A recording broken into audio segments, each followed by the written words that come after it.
के लाखी लियो के लाखी लियो कि हमर लंबी सर गे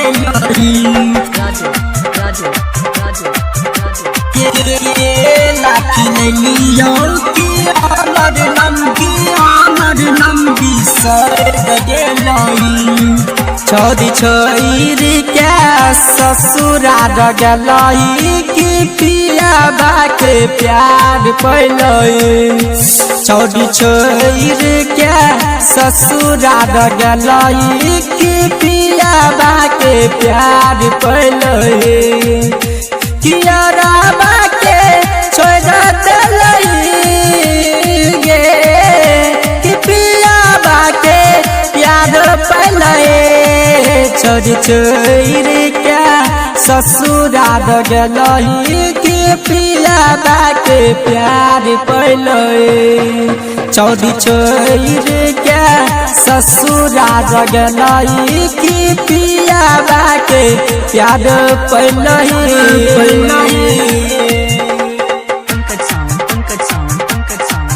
सावरिया रिकॉर्डिंग स्टूडियो सिमरी बख्तियारपुर सिमरी बख्तियारपुर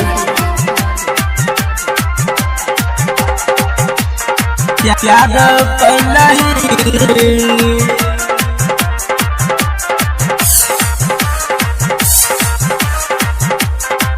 छोड़ी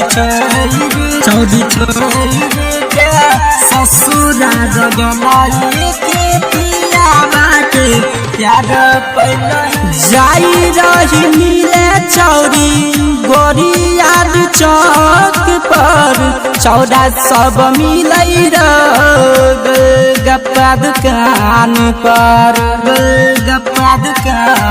पर ये मलटा जाई रही मिले चौरी गोरियार चौक पर चौड़ा सब मिलई गोलगप्पा दुकान पर मिलन गाछिए में के लाखी लियो कि हमर लंबी सर गेलई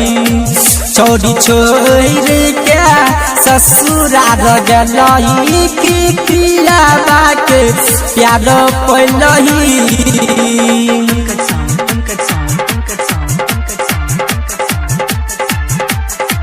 मिलन गाछिए में के लाखी लियो कि हमर लंबी सर गेलई सावरिया रिकॉर्डिंग स्टूडियो सिमरी बख्तियारपुर सिमरी बख्तियारपुर के लाखी लियो कि हमर लंबी सर गेलई राइटर नीतीश कहई चौग चोरी रोशन रंगीला के तू छोड़ दिलही गोरी ये मलटा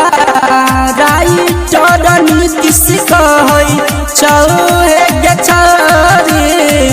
रोशन रंगीला के तू